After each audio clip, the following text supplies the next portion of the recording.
Welcome to Talent Talks, the L&D podcast about the future of work and the talent driving it forward. The world of work is changing fast, from AI reshaping strategies to new definitions of success and the push for people-first mindsets. Learning leaders are being asked to do more, do it better, and do it faster than ever before. Together, let's learn, relearn, and sometimes even unlearn what L&D can look like in today's world. I'm your host, Gina Leonatos, and this is Talent Talks. Talent Talks is brought to you by TalentLMS, the easy-to-use training platform that delivers real business results from day one.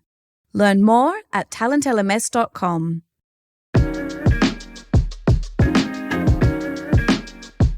To kick off this brand new season of Talent Talks, we're sitting down with Rob Catalano, Chief Engagement Officer at WorkTango. We'll be examining L&D's role in organisational change, how leaders can better engage their employees, and why the care we place in culture can transform the mindset of our workforce. Stay with us.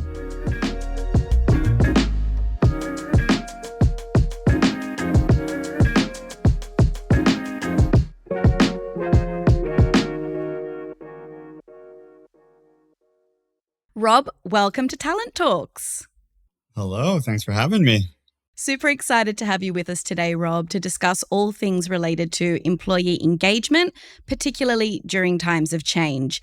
You've been deep in the world of employee experience and HR for over 2 decades, so I'm sure you've seen a lot of change. 100%. And it doesn't seem like it's stopping anytime soon. From your perspective, Rob, what's different about this moment? How would you describe the kinds of changes that organizations are going through right now?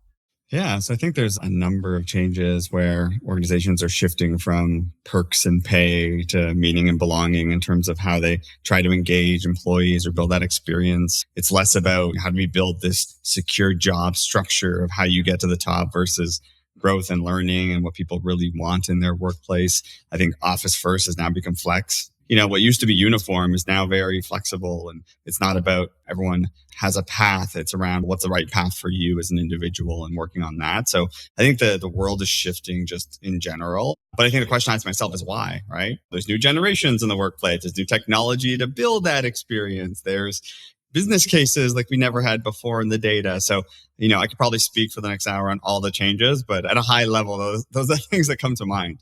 So I guess it sounds like the definition of a quote unquote great workplace has definitely changed and shifted.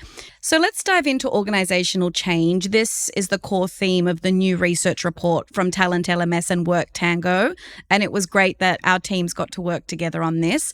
There's a lot to unpack in the trends, but before we get into the data, let's zoom out just a step. In your experience, when companies go through big transformations, where does the disconnect usually happen between what leaders intend and what employees actually experience on the ground? How much time do you have? There's so much there, right? From a leadership perspective, change is exciting, it's strategic, but from an employee's level, it's confusing. From a leadership perspective, it's all around, we've communicated it. We had a town hall and employees are, well, what's happening, right? There lacks the detail or the understanding of what led to this point or even what that vision looks like. I think leaders think it's going to empower people to grow. It's going to empower the company. And employees believe, well, it's more work, right? It's less control over what's happening around me. And I think the list goes on, but I think the one that really comes up is that leaders feel like morale is good and things are moving fast and that's what employees want. But employees are burnt out, right? There's a lot of change. And anytime people go through change, that uncertainty breeds disengagement. It breeds that level of just disconnection to being a part of the journey versus the journey being done to you. So, you know, I think leaders feel everyone's on board with this change, but employees are still confused, right? And there's many reasons why we can dive into, but I think those are the major gaps that I see happen when it comes to these levels of change management initiatives or change in organizations. Yeah, that gap between leadership vision and employee reality is so important. And you touched on the topic of uncertainty. And this is something we're seeing more and more of. And it's in fact one of the biggest challenges facing organizations right now. Change no longer feels exciting. For many employees, it feels overwhelming, right? As you said as well. And in our recent survey, nearly 2/3 of employees said that change initiatives actually increased their anxiety. Is there a way that leaders can shift that mindset from uncertainty equals anxiety to one where change is associated with opportunity and growth? Is there a world where that can happen? Yeah, I mean, there is a world, I've seen it, and I think it just comes down to approach. From my perspective, what I've seen successful is one is when we think about communication, how do you make sure that's not just this top down, here's what the organizational vision is? Well, like, I'm not sure if you're familiar with the term WIFM, like what's in it for me? Well, what is it in it for the employee base, the customers? How do those folks, which become before the company results, right? The company results are outputs. It's only the inputs of what employees do every day. How do you make sure communication is great? And I mean, you just referenced the survey. I think 52% of employees felt they weren't communicated to at all when it came to change systems. But communication is a two-way street. Like just telling employees what things are about is one part of the communication, but there has to be a feedback loop, right? If you think about understanding what's working in an employee experience, what isn't, right? In the study, 46% of employees said that don't even ask them. I always use this one image when I talk about change management in companies, and it talks about success isn't linear, right? It's not a straight line. It goes through so many different turns and twists. I think many people just underestimate the emotional impact and the anxiety and burnout. So how is that being addressed? Is that being looked at or measured? And there's so many other ways you can approach this, which I'm happy to share more details about. But yeah, it's a tough and meaty subject, but companies don't give it the attention it deserves. We will get into the meat and the grit of that a little bit later. But I did want to share another quite a stark stat from our study, actually. Half of those surveyed said that their trust in company leadership had been negatively affected by change. And it's not really surprising, considering that also only 27% of leaders think they have the training that they need to effectively lead change. Why do you think majority of leaders are being overlooked when it comes to training? I think they're overlooked in general, right? Well, maybe we'll talk more specifically about training in a moment. But what's interesting is think about any company, and especially through change, at one side, you have the strategic direction and division of the organization, where it's going. Then you have on the other end, you have what employees do every day, and leaders sit in the middle, right? If they're not part of it, if they're not included, I call them those most important cog in that wheel. If that cog doesn't understand or can't answer its employees' questions, the whole system falls apart. So I think from an L&D perspective, besides being forgotten, it has to be really intentional on how do you bring them into this loop? How do they be part of the process? And there's so many different ways that you can do it. They often get forgotten, but it's so much more important, especially through times of change. So what are some of the key ways that we can better equip leaders to make them more prepared and equipped to lead change? The one, I heard this quote somewhere and I don't remember where it came from, but it just came to me where L&D isn't training, it's change enablement. Like at the end of the day, like if you have the tools necessary to navigate through what's happening, that's really what L&D is all about. We're going through it now in organizations on learning AI initiatives and skills. But a couple of things you can do is one is to build those change leadership capabilities. Right? Too often we focus on training on how to use specific tools, but especially change, emotional intelligence, psychological safety, communication, all the things to combat what you just mentioned in terms of a lot of the burnout and anxiety that comes in these process. Second is make space for conversations. I talk about this a lot with customers where you should have a rhythm where there is time for discussion about this topic. There's discussion with your other leader peers about what's working with their teams or not. And I always talk about if you don't have a specific rhythm to enable leaders to make time for this and have the discussions and learn from each other, that's going to be really challenging. I think a third thing that many companies should be doing is how do you surface insights to leaders? It's easy to tell a leader, you should learn this skill and that skill, and you should do X, Y, and Z. But the moment you could see, let's, for example, the engagement of their teams or how that relates to the rest of the organization, now it's a little bit real, right? It's hard to refute data in terms of how their employees feel or their sentiments to anything, especially change. And again, WorkTango, we do that with our customers, right? We help measure employee experience. So we see this all the time. But it's not just surfacing insights. It's also giving them accountability to act. Hey, leaders, what are you doing differently? with this transformation? How is this transformation impacting your team? I think the last thing I think is a really important thing to do is what we mentioned earlier. How do you make leaders part of that strategic partnership in the organization? Like that cog. WorkTango is going through right now. We're going through huge transformation with leveraging new AI technology and the way we work internally and our product. And we have our senior leadership team and our middle leadership team who are lockstep. We built the rhythm around it and make sure that's part of the conversation. But those are just 3 or 4 examples of just prescriptive things you could do tomorrow to really include leaders in this challenge. I'd say in general, but especially through change. Yeah, I love what you said actually about senior leadership and mid-level leadership working in lockstep. And I think it's such a true insight actually, because we've got the higher end and the day-to-day end, and that mid section often gets overlooked. And you mentioned a good little list there of some of the soft skills, or I like to call them power skills, that kind of become important. And I think that these are the kinds of skills that are going to help those leaders feel more equipped.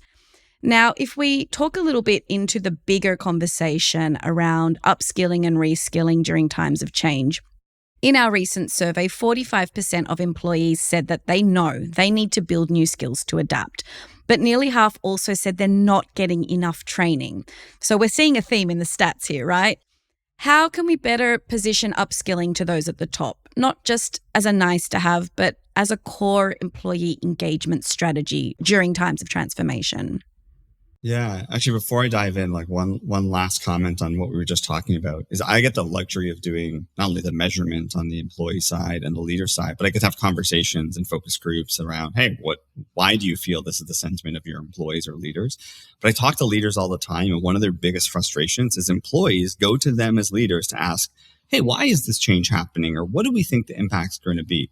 And leaders don't even have the answers. Right? If your communication isn't getting to your leaders who are driving the day-to-day interactions with your employees, that's where they feel stuck, right? They feel like they're not part of the process. And it's so critical to include them because it just trickles down to the employee, which back to your question, like L&D as a complete strategy or an overarching world, I think your strategy is only as good as your execution. And if you don't pair the leaders with the right skill sets to be able to execute, that's where things are going to fail. Again, not only through change, but day in and day out. And when things are changing, it requires new mindsets, right? Leaders go into their habits. They do what they used to do that works, but that may not work in today's new environment. And we didn't get into all the details of the research, but we talked about change is different. It could be an M&A. It could be a new CEO and leadership approach. It could be a major change in market or product or the way that you actually bring your service to the world. So change is always there, but it requires new mindsets in many cases. And I think companies they're not implementing an actual strategy. I think that's the first part. What is your L&D strategy? What is the objective of it? How do you make space for it? Second is, how do you measure what matters, right? Like, how do you actually correlate that data to be able to identify that these L&D skills are critical to driving what's important to your business? It could be experience, it could be engagement, it could be retention. But I think the biggest difference in mindset or the how to shift leaders is creating these agile type workflows. Like, talk about change. If you're sitting leaders in a room for 3 days and then think that they're automatically going to come out and be able to be your best change agents and have all the answers and move the needle everywhere you want to go, that's not going to work, right? The L&D strategy has to be agile workflows, access to information right away. And many companies go down this path without a strategy or a strategy that worked 5, 10, 50 years ago. New skills, new mindset. This is it. Now, we often see that in those instances where upskilling is invested in exactly these situations that we've just been discussing, sometimes it's treated as a bit of a check the box exercise, and you just touched on that as well. So what can we do? How can employee training programs or upskilling or reskilling or new skilling be designed in a way that we're not just doing the training, but we're actually generating lasting emotional engagement? Yeah. So to reiterate what I mentioned earlier on the leadership side, obviously just making space for it, right? If this isn't part of a company initiative and goal, something that we are going to talk about, whether we're hitting that objective, like that's the first part, is it has to be a vision of what the company finds important. And it's still that vision into your operating plan, right? Again, the rhythm and time for it, measurement, etc. Second is If you think about accountability, right? How do you tie that to accountability? Maybe it's people's performance metrics. Maybe it's a leader's performance metrics. How do you tie that people are actually doing something to something that they're going to be able to be either completed for or acknowledged for? That's a kind of a second part. The third is, and I live this world at WorkTango. Another part of our platform is a recognition and reward technology. How do you recognize and reward when folks are taking these upskilling initiatives, following the plan that was laid out by the organization? And that has a huge impact, right? What gets recognized gets repeated. You can reward those types of initiatives. And those rewards are beyond the learning and upskilling that these generations really want in our workplace. But I think a big key, I guess maybe last prescriptive idea is once you do all that, it's easy for your program to fall off the map. It's easy for your strategy to not get the love it deserves. And then it's all about storytelling, right? How do you tell a story of someone learning something new, how that was implemented in the business, and the impact and ROI it had on their team or their day or the company? And when people start hearing those stories over and over, it becomes a little more real. The change is a little less too far-fetched for them. It's a little easier to see the forest from the trees. So there's just some examples of where I've seen companies take that strategy and just bring it to life. Absolutely love that last point about recognizing that kind of behavior, reinforcing it through example, and also showing the actual output and the outcome and the positive outcome, whether it's performance, productivity, new way of thinking, a new model that's been applied. I think that this is such a strong example and such a strong way to reinforce that behavior. I think it would have an effect both ways, right? It reinforces that behavior for employees who may be thinking about it or not sure if it's worth the time and effort, but also helps management, leadership, and beyond understand the positive impact and actually drive that behavior within their own teams as well. 100%. Like I'm using an exact example from a month ago, right? We, as an organization, we're a technology company, we're growing, we're trying to grapple around what does AI mean to our company, our customers, our employees. And we also have a very specific strategy on L&D. We want people to upskill themselves and have that definition of a good workplace where people can learn and grow. And what we did is we asked employees, we said, listen, we want to know who's leveraging AI in their workplace. Presented at the company all hands. We had, I think, 4 people. It's kind of like a mini hackathon. They went out of their way. They shared what they did. They screen shared how they built an agent or how they built a GPT or whatever it was. They shared what it did for them. And just that level of storytelling built this confidence in other people to start doing different things and trying different things. We started creating what we call AI workshops, which are just open discussions for some of our champions in the company to be able to ask them, hey, how would you approach this problem I have? Or how would you approach something that's taking me a long period of time? And we just shared an example of where one of our employees does a bunch of analysis and these different regression modeling to look at the data from our employees. And that she learned something new. We implemented it. And now they're saving, I think it's around 10 hours a week just on that type of analysis. So again, all the things I mentioned in terms of making it important, building a rhythm, storytelling, making space for it, recognizing those, that all led to some really great things we're seeing in our business, some that we've actually implemented into our product. So you're just using real examples, like it does have an influence when you make it part of a narrative or an intentional strategy when it comes to your L&D landscape. Also shows, right, that sometimes the investment of time at the beginning to do some training, a course, knowledge sharing, whatever it might be, the impact in terms of time saved down the track as well, right? So it's input versus output, and it makes total sense. So you have spoken to feedback being a key engagement tool. On the other hand, survey fatigue is real. So why is this happening? What can companies do to avoid survey fatigue and make this happen in a way that works and makes real sense and has real benefits? Yeah. So actually, getting back to the research that we did, there was this correlation, strong one, between transparent communication and employee engagement, satisfaction, and lower stress levels. And a lot of that came to getting feedback through surveys and other conversations. So I think it is important. It's critical. I've seen it move the needle on critical HR metrics. But to your point, I always like to say there's no such thing as survey fatigue. It's lack of action fatigue, right? At the end of the day, I've worked with organizations that are getting surveys and pulses from their employee, not every quarter or every month, sometimes every 2 weeks, sometimes every week. And that sounds dramatic and it sounds like a lot of work. But I think the magic is not just measuring things like engagement or their learning experience or DEI and just thinking about how do you feel.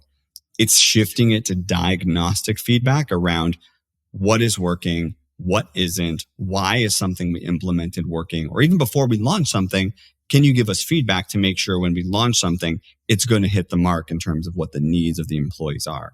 Survey fatigue is filling out a 100-question survey. Like, no one wants to do that. You can ask 10 and get the same results. It's how do you get measurement and diagnostic feedback across the employee lifecycle, right? When they first start, over time, as well as not just doing it on a monthly basis where people just get into a rhythm and they kind of lose focus or it's not relevant to what's happening in the company at the time. Do it at an ad hoc basis. We're launching a big training initiative. What do people think about it? We're launching a new change. How do people react to this? And learning in that world of success being not linear, where are the gaps? And let's respond to those gaps. So I think there's definitely a strategy. We call it an active listening strategy on how do you make sure there isn't survey fatigue, because employees will give you feedback if there's a way to act on it or give leaders the data to have accountability to act on it. So frequency of the feedback is one thing, right? But what would you say are the main pitfalls when it comes to the actual data that we're gathering and the questions and methods that we're using to get that data? Companies like WorkTango exist because there is a bit of a science and art to how you ask questions or how you get accurate data. So I think that's a big approach, right? Just opening up the world to just, random question sets. And there's a lot of correlation between different questions and how you measure them and how that drives the output you're looking for, whether that's, again, engagement or employee experience. So I think that's the front end, right? You have to be asking the right questions to getting the right data, right? That garbage in, garbage out idea that many companies talk about from a data level.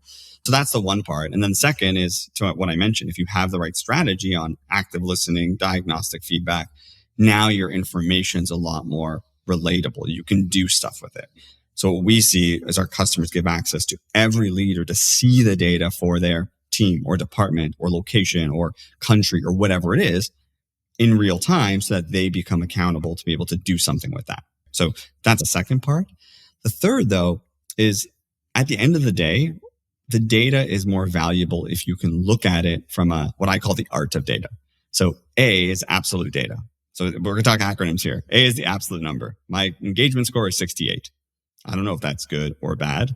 We have to get to relative, right? R, relative data. Is that relative to other departments or other locations or other companies out there? Now we could see a bit of an understanding. Is this data relative to something else that says whether it's positive or negative? And the T is the trend. If it was 48 and went to 68, we're on the right track. If it was 98 and went to 68, something is wrong. So what a lot of companies do is they have the data and then they throw at this absolute number out there and then it's kind of useless. And they just throw it to the leadership, the executives, not to the leaders that can do stuff about it. But when it's relative, but when it's trend, now you have the context to be able to do something with it. Last thing I'll say on the pitfalls and what happens from a data lens is once it's in the right people's hands, it's also really important to be able to slice that data in ways that help you find value. So, for example, if we're handing the data to a leader of 16 retail stores, they should be able to see the 16 retail stores and compare them. They should be able to dig deeper in terms of the type of roles within those 16 retail outlets. They should be able to compare those 16 outlets between union and non-union workers, for example. So what we do is we pull data from HRIS systems that let you slice it in unlimited ways. And that's where you start getting those, what I call smoke before fire moments, or those really exciting things you want to replicate in your company. So it's really about the data visualization and the highlights. But I think that the last thing I'll say on that, which I think is really exciting, is it's easy to get paralysis by analysis, right? You just get a lot of this data and don't know what to do. New technology is making it so easier to flag those items, AI summaries of what's working, what isn't. Maybe the last thing I'll mention on that is data from surveys is not just quantitative, right? Some companies get hundreds, thousands, tens of thousands comments. And we've all been there. We read a comment and it's vague, but really negative, and we can't really do anything about it. And we also can't read 16,000 comments. So Technology today is helping theme those things, add color to what's happening, AI analysis on what's working and what isn't. But we've even more specific to WorkTango, we created ways to have two-way conversations with those employees where they're still confidential so we can dive deeper into the data. So that's just an example where data in isolation is useless unless you put it in the right people's hands, you can summarize it better, or be able even to interact with it to get more of the right information. So you're probably going to regret asking me to go a little deep there, but I got excited about this topic. So there's some high level details on data and questions. No, that's great. I absolutely love it. And I think what's coming through more and more as we progress through our conversation, which I'm really enjoying, by the way, is that importance of that middle level of the company. And by involving them from the communication stage, even from the strategic stage, making sure that they then have access to the data as well to ensure that they're able to understand truly what things mean and what matters to their teams, and being able to work in that way. It's a theme that keeps coming through time and time again. So that's something that I'm personally taking away from this. What you've also really highlighted is the way that we gather feedback can shape what we learn, and it can also obviously shape what we miss. One thing, I guess, that you've also just touched on, once we do have that insight, the next challenge is really knowing how to act on it. Autonomy and ownership are such important pieces of any successful strategy for change, and you've already mentioned that to yourself. What advice do you have for organizations that are trying to strike the right balance? So those organizations that want to guide change in the right direction, let's say from the top down, but they still want to give their employees the space to truly own it. Yeah. So I think successful change, I think considers not just the output, but the emotional and psychological needs of employees, right? What's the autonomy that they need? What's the purpose of this change? How does their well-being implement this? Again, you can't implement the change without those employees, right? So how is it really important for them? And I just think it's really important to make them part of the process versus being done to them. We talked a lot about that, I think, today around how do they get their feedback heard? How do we not just say what we heard, maybe what we're doing and what we're not doing, and here's why. Like just that level of communication gets people to understand that their feedback's really important. With my team, I use this concept called brutal facts from good to great, where we talk about here's all the problems. What do you think's most important? Having them prioritize what the company or our team feels like is most important is being a part of the process. So I think when you put humans, you gotta remember they're humans before they're employees, right? When you put humans before the change, because they're a critical part of it, make them part of the process, then it's not being done to them, it's being done with them. And that's when people are a lot more open to provide feedback to help support that change and champion at the end of the day. I think about it like this. Transformation is a partnership, right? Leaders inspire, employees execute, and HR empowers both. But a lot has to happen in unison versus those things happening in pillars and not talking to each other. Transformation is a partnership. Love it. Before we wrap up today's conversation, it's not every day that I get to corner an employee engagement expert. So naturally, we're taking full advantage. We asked our listeners to let us know their organizational change challenges. And we have a listener question for you today. So you're ready to be in the hot seat for one last question? Let's do it. Okay. I'm an HR manager at a small company that's been restructuring processes and departments to become more digitally agile. One of the biggest changes has been rolling out a new system to keep our records in one place and help us stay on top of compliance. It's a smart move for the business, but many people on the front lines feel like it's slowing them down and taking time away from the parts of the job that they care most about. How do I lead this kind of change in a way that helps people feel heard and supported while keeping us moving forward? Yeah, it's a great question. One of the first things I think is communicating the vision for this change, right? The vision is we want to be able to have this type of impact. We want what success looks like. And unless people know what success is and what that pillar is, it's really hard for people to grasp the idea behind it. So I think that's first, is what is the vision? Second is what's the impact of that vision? We believe we're going to be able to save you X time. We are going to save our customers better experiences. When you talk about that, what's in it for me, then it becomes something that they can internalize around the impact. this really good example of how there was a hotel that was trying to figure out how they build a better experience for the patrons coming in and checking in. They realized it was taking a long time. Their scores were really low. So what they did is they actually started asking the employees, what's wrong with the process? And they realized that there were things like it takes 15 check boxes to check someone in. When there's a problem, they have no autonomy to solve it. It takes a long time to get a manager in. And they started looking and they realized that if they change the employee experience, that's going to impact the customer experience.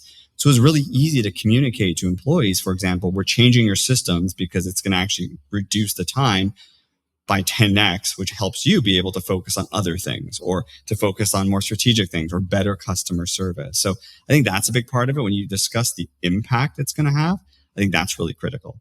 Third is, can you relate it to anything else happening in the organization or in your industry? It's funny when you're in an organization and it's the CEO talking or the HR person talking or the L&D leader talking. So for some reason, they don't believe you, right? But they will believe a third-party study that said, hey, there's other information and data around this. We're not just making this up as an example. So I find that validation part of it is really important, right? Execute vision of success, impact, and validation. And then it becomes that check-in process. So we're doing this. Here's what's happening. Before we do it, what feedback do you have? Because guess what? They have really good ideas, right? They're probably going to help you understand a better journey to success and making them part of that process than just measuring it and adapting as it goes.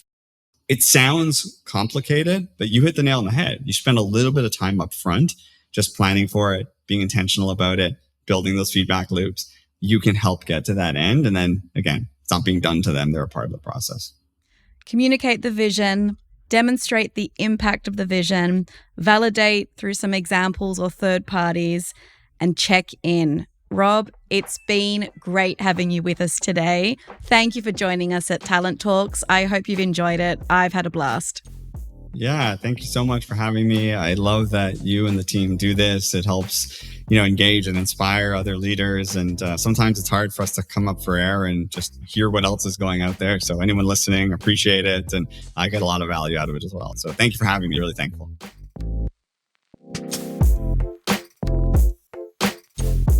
Thanks for tuning in. In the next episode, we'll be looking at how to create courses that do more than just teach knowledge. You can find Talent Talks on all podcast platforms. Subscribe now so you don't miss an episode. This episode of Talent Talks was brought to you by TalentLMS, the easy-to-use training platform that delivers real business results from day one. Learn more at talentlms.com.